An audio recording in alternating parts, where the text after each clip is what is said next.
Continuamos con el viaje por Europa en el 2001 y desde Alemania pasamos a la República Checa. El territorio checo se unificó a fines del siglo IX. En 1918, junto a los eslovacos, forman la República de Checoslovaquia y en 1993 se divide nuevamente, quedando como país independiente. Praga está situada en el corazón de Bohemia. Se la conoce como la ciudad de las 100 campanas y es una de las más encantadoras de Europa. Es algo más que una ciudad milenaria. No sorprende, por lo tanto, que tenga una vida cultural tan extremadamente rica. En Praga se distinguen varias zonas bien definidas. Está la zona alta, Spassky, en torno al castillo de Praga. Luego está Malá o parte pequeña con sus palacios. El corazón de la ciudad es Staré Město o ciudad antigua, que es la zona medieval. La parte nueva se llama Nové Město y la antigua judería llamada Josefov.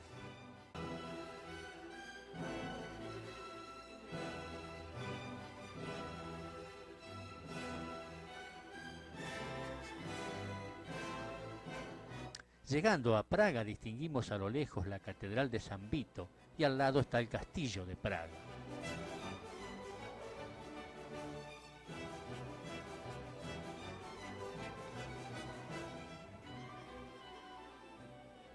Y este viene a ser el corazón de la ciudad, con este edificio enorme y las torres verdes que se destacan detrás.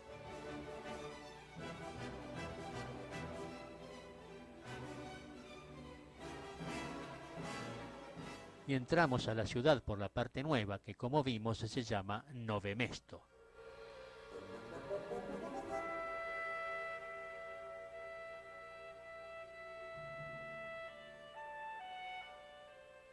Y esta casa es la casa municipal de la cual del balcón que se proclamó la República Checoslovaca en 1918. Digo que es el antiguo ayuntamiento, ya no funciona como ayuntamiento, pero hay muchas salas que sirven cuando viene alguna visita especial o se hacen conciertos, algunas exposiciones.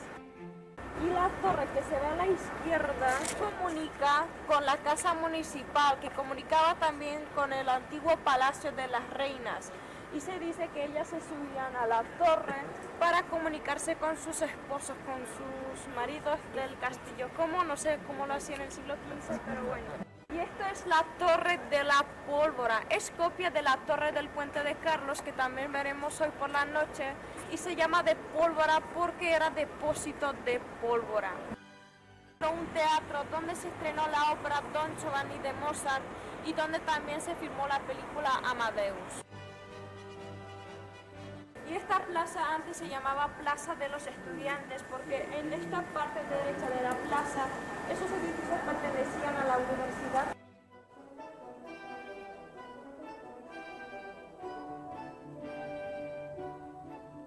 En el trayecto pasamos por una fábrica de cristal de Bohemia. El cristal de Bohemia se comenzó a fabricar en el siglo XIII.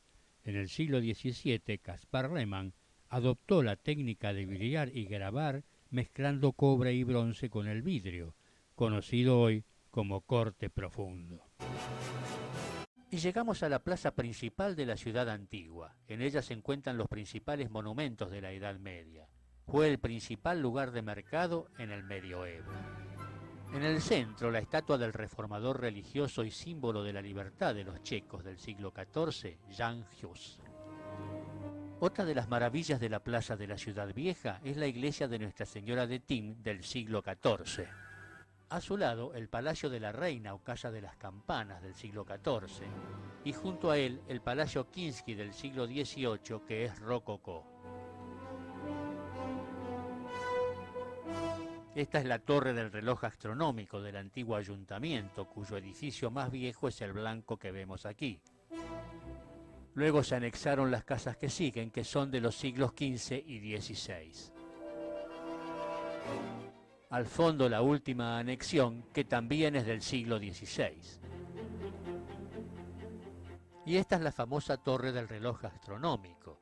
Por aquellas puertitas de arriba desfilan los 12 apóstoles desde las 8 de la mañana hasta las 8 de la noche.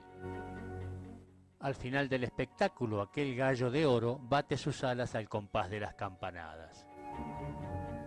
Lo construyó Anus, un maestro relojero, hace más de 500 años. Según la leyenda, le sacaron los ojos para que no pudiera reproducir esta obra maestra. Su principal función consiste más que en indicar la hora exacta, en calcular la trayectoria de los astros. El círculo exterior, dividido en 24 cifras árabes, da la hora tal y como se calculaba en la Edad Media. Y el disco tricolor interior, dividido en 24 números romanos, indica la hora que hay en uso. Y se llama astronómico porque describe las órbitas del Sol y de la Luna alrededor de la Tierra y coloca a sus astros en el zodíaco. Los colores vivos del disco marcan el día y la noche.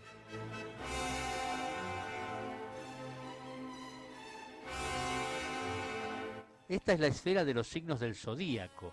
En el centro está el símbolo de la ciudad, rodeado de los 12 meses del año. Y de la Plaza Mayor nos dirigimos ahora hacia el puente de Carlos IV. Allá a lo lejos alcanzamos a divisarlo. Esta es la iglesia de San Francisco, de estilo barroco. Y luego vemos la iglesia de San Salvador. Son dos iglesias barrocas que se encuentran antes de llegar al puente. La puerta del lado de la ciudad vieja. Encima del arco están los escudos de armas de los países del Reino Checo. Más arriba, enmarcado en tracería, el emperador Carlos IV, su hijo Wenceslao y San Vito. Fue construido en el siglo XIV en estilo gótico. El rey que encargó la obra deseaba que llegara a buen término y sus astrólogos le indicaron el momento propicio para colocar la primera piedra. Ven que ahora también hay una cruz, pero que hay algo escrito en hebreo. Un judío, por haberse mofado delante del Cristo, tenía que pagar una multa. Y la multa no fue dar dinero, pero escribir en hebreo, santo, santo, santo es el Señor. Y eso es lo que pone ahí. Si vamos más a la izquierda, lo iluminado, eso es el castillo de Praga. Las torres pertenecen a la Catedral de San Vito y el palacio abajo, iluminado, eso es el castillo de Praga. Y lo que queda desde el castillo hacia abajo, eso es Malá la ciudad pequeña. La cúpula verde y el palacio iluminado con una bandera en el techo, eso es la sede del gobierno. Si vamos más a la izquierda, la cúpula verde iluminada, eso es la iglesia de San Nicolás.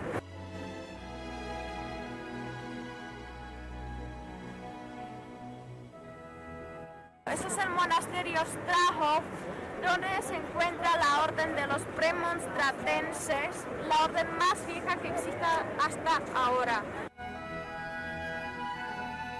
Eso es Teatro Nacional. Con los reflejos de las luces en el río Moldava, nos dirigimos a la puerta de salida.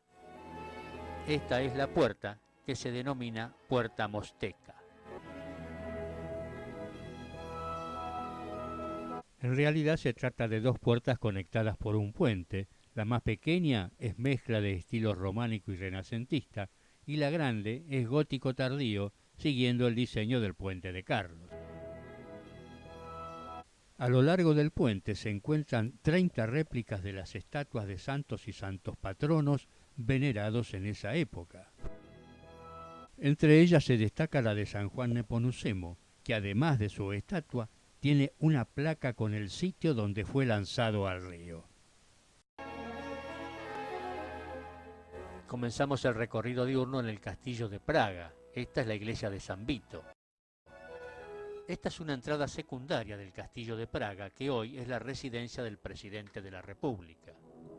2 soldados de la Guardia Presidencial custodian esta entrada, lo mismo que la entrada principal.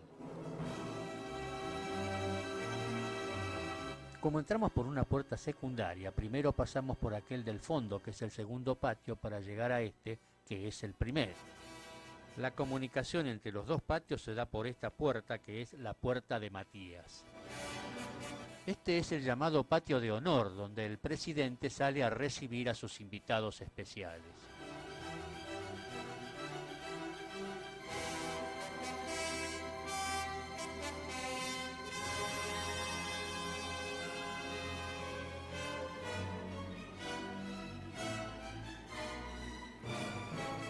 Y estos son los portones de entrada. En el centro, que es de 1760, tiene dos esculturas que representan combates de gigantes.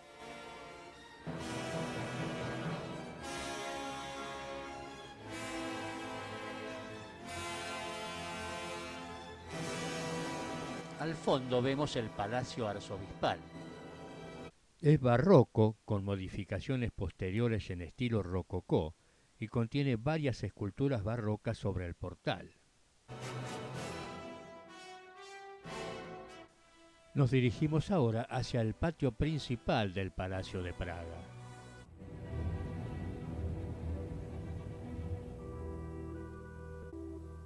En el centro del patio principal tenemos la fuente llamada de los cuatro gigantes. Los dioses Mercurio, Vulcano, Neptuno y Hércules. Más arriba dos tritones y remata con una esfera sostenida por tres leones. En la planta baja, donde se encontraban las caballerizas, se instaló una galería de pintura. Desde aquí se pueden ver las ventanas del despacho del presidente de la República.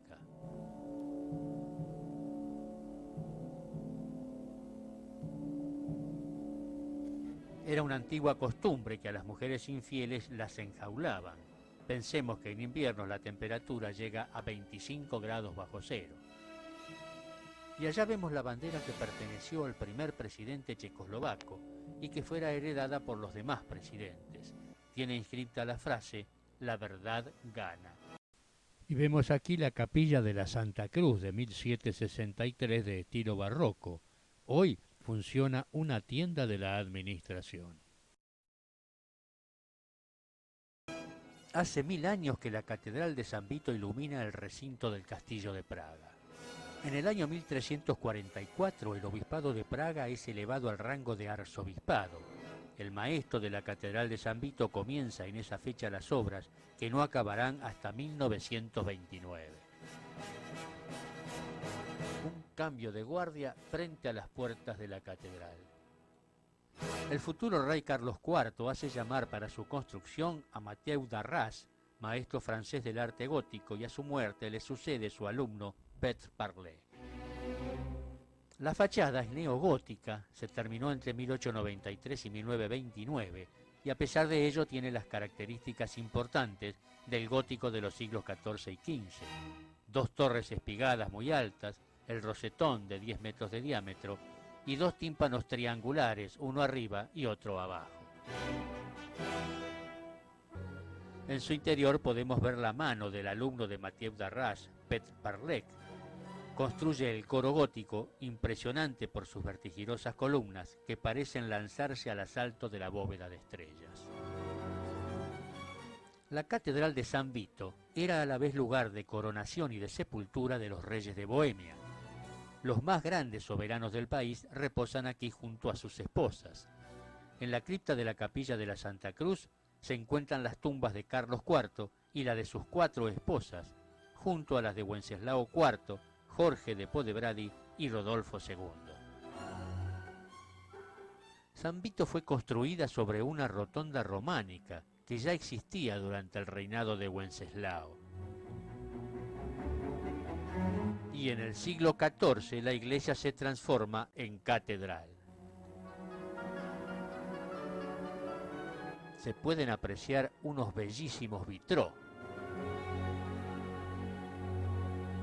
Y también en una capilla próxima al órgano y a la nueva sacristía podemos admirar los colores atornasolados de esta vidriera modernista, atribuido al maestro checo del Art Nouveau, Alphonse Mucha. una moderna escultura de Cristo crucificado. También se encuentra tallado el fondo de la escultura. Asombra la postura de las manos con las palmas hacia arriba y las dramáticas figuras a los pies de Cristo. Esta es la capilla de San Wenceslao, el santo nacional de los checos. En el año 935, el príncipe Wenceslao, fervoroso cristiano, fue asesinado por orden de su hermano, Bolestar, cuando se dirigía al oficio de la mañana. Wenceslao murió sujetándose a la aldaba de la puerta de la rotonda de San Vito. Ahí vemos en la puerta de esta capilla la aldaba de bronce con forma de león a la que se asió el soberano antes de ser asesinado.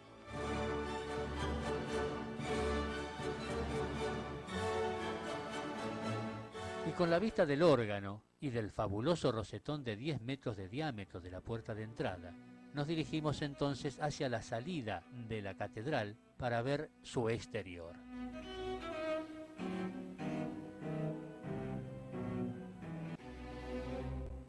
La parte posterior de la catedral se construyó entre 1344 y 1399. Esta es la denominada Puerta Dorada de la catedral. Y aquí se puede admirar este espléndido mosaico veneciano del siglo XIV que representa el juicio final. Cuando el presidente de la República es elegido, se dirige al público desde el balcón del ala presidencial frente a esta puerta dorada. Y esta puerta se encuentra coronada por un campanario renacentista rematado con un motivo barroco que es del siglo XVI.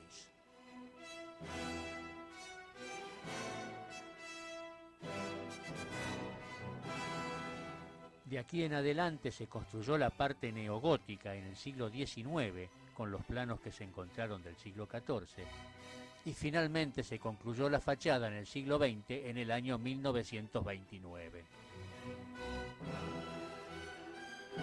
Muy cerca de aquí vamos a cruzar el puente de la Pólvora que conduce a los jardines del castillo al otro lado de la muralla.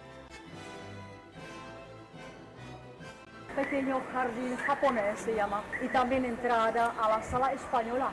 Es la bonita sala en estilo español del siglo XVI, de la época de Rodolfo II de Austria. Una vez fuera del palacio, que se encuentra en la parte alta, vamos a ver una vista de Praga.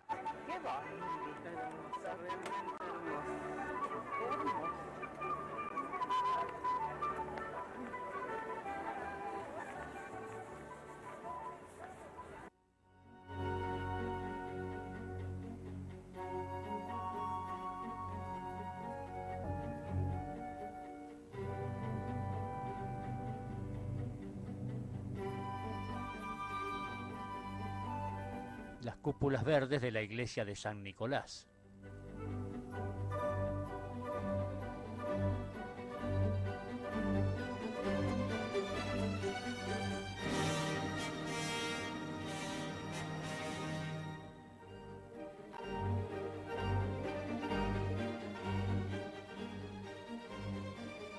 Nos dirigimos ahora hacia la ciudad pequeña o Malastrana. En el camino nos encontramos con la casa del que Pablo Neruda tomara su nombre. La casa que vemos aquí por la derecha es la casa amarilla. Aquí nació, vivió y murió.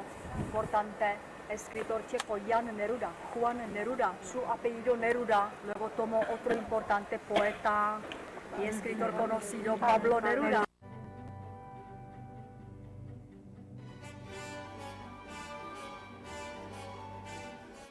Una de las tantas casas de marioneta típicas de Praga.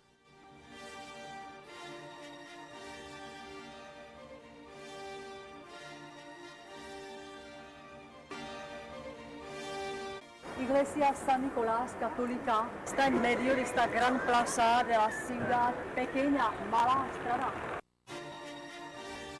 La más grande iglesia barroca de Praga, construida en 1755, es considerada el mayor ejemplo del barroco praguense. Y esta es una casa restaurada del siglo XVI con unos hermosos frescos italianos.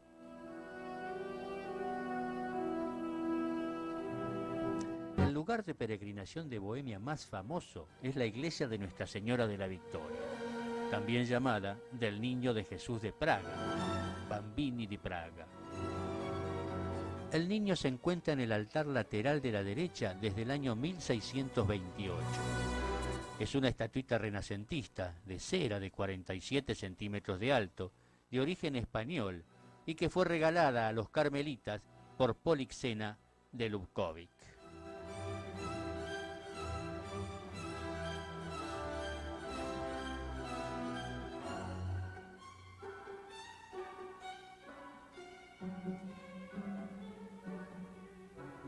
Tiene muchos mantos multicolores, pero el más importante es el bordado por la emperatriz austríaca María Teresa. La cara es muy bonita, con típicos rasgos españoles y moriscos. Con esta vista de la iglesia de San Nicolás llegamos nuevamente al puente de Carlos IV, pero ahora del lado de la ciudad pequeña. Las torres de Judith que custodian la entrada del monumento más famoso de Praga son imponentes.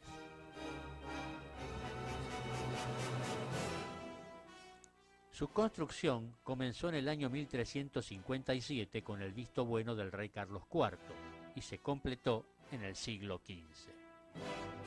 La mayoría de las 30 estatuas que bordean el puente de estilo gótico son barrocas. Fueron realizadas entre 1683 y 1714 y representan a varios santos y santos patronos venerados en esa época.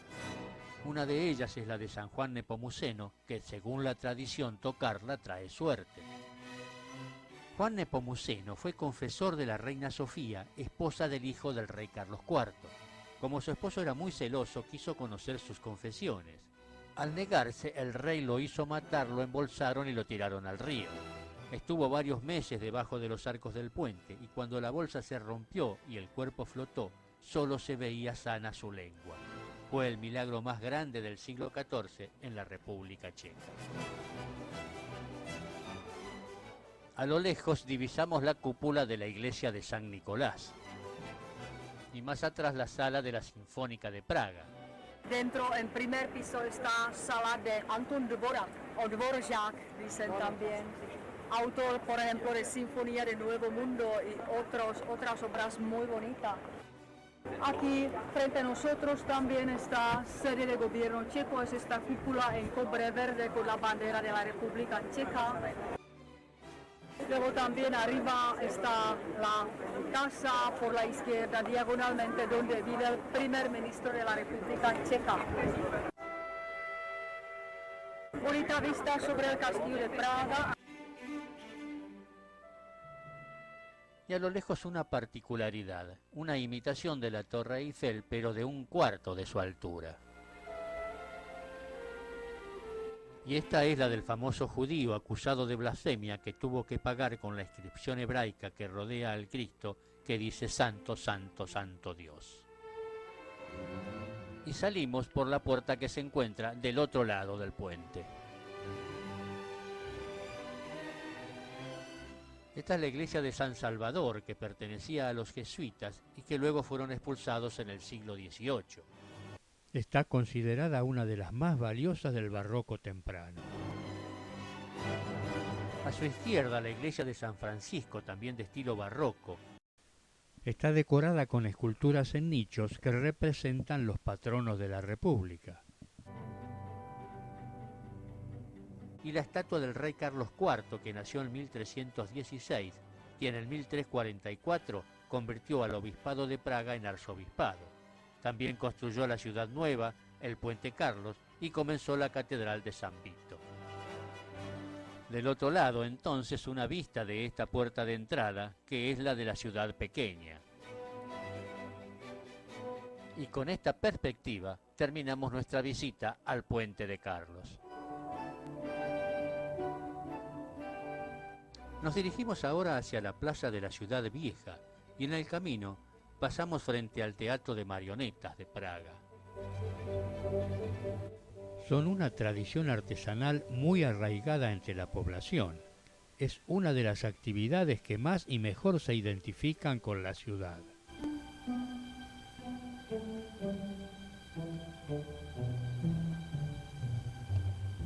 ya en Staré Město nos estamos acercando a la plaza. La plaza de la Ciudad Vieja está rodeada íntegramente de monumentos históricos y allí se destaca desde el ayuntamiento el reloj astronómico. Desde su torre de 70 metros de altura se puede llegar a ver parte de Bohemia. El ayuntamiento fue construido en el siglo XIV y se ha ido ampliando a lo largo del tiempo y acabó por absorber las casas adyacentes. La primera que absorbió fue esta casa de color blanco que tiene una puerta gótica. Y en la ventana tiene el escudo de Praga con sus 3 torres doradas y el escudo del reino checo, que es el león con la corona del reino checo. Luego se quedó con las 2 casas que siguen, la morada y la blanca, que son del siglo XV.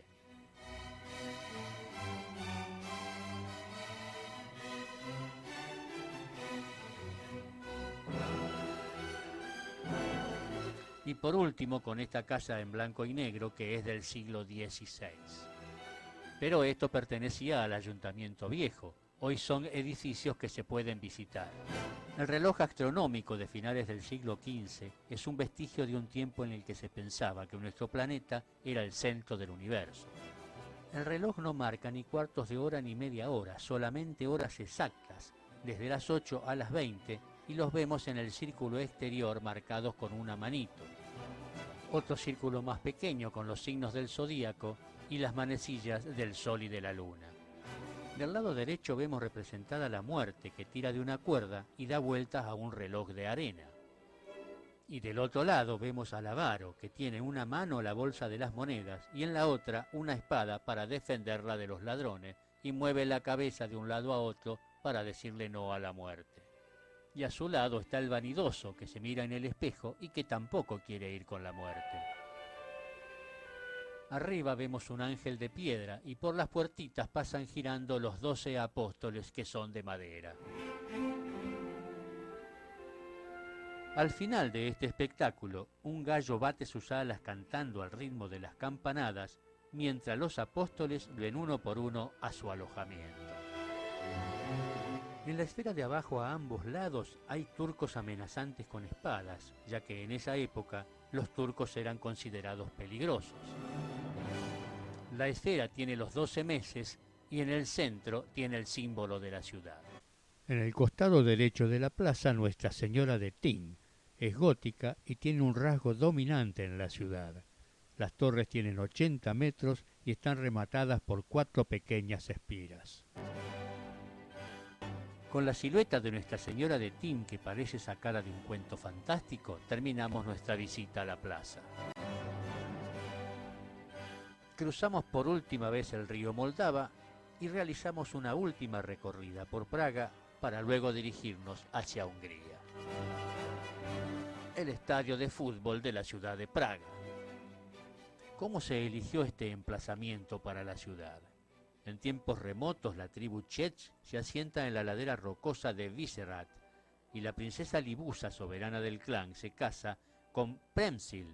Entonces, guiada por una premonición, elige el emplazamiento de la fantástica ciudad con la que soñaba. Aquí, en Praja, hoy Praga, nacerá un imperio. Más tarde, en el siglo X, bajo el reinado de Wenceslao, santo patrono de la ciudad, el proceso de creación del Estado checo irá cobrando mayor vigor. Últimas vistas y fin de nuestra visita a la ciudad de Praga, capital de la República Checa.